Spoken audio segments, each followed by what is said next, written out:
Friend welcome to my mini educational channel.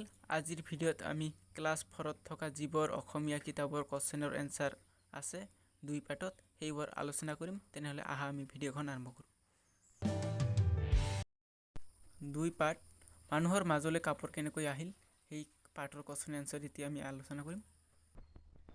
Kamlang নৈখন কোন প্ৰদেশত আছে? এক নম্বৰ কোৱেশ্চন এনসাৰ কামলাং নৈখন অৰুণাচল প্ৰদেশত আছে। দুই নম্বৰ কোৱেশ্চন কামলাং নৈত মাছ মাৰিবলৈ যোৱা ডেকাজনৰ নাম কি? এনসাৰ কোৱানছা। 3 নম্বৰ কোৱেশ্চন কোৱানছাই কামলাঙৰ পানীত কি পাতি থৈছিল? এনসাৰ দলঙা। 4 নম্বৰ কোৱেশ্চন ডাঙৰ মাছটো কোৱানছাই ক'ত জীয়াই থৈছিল?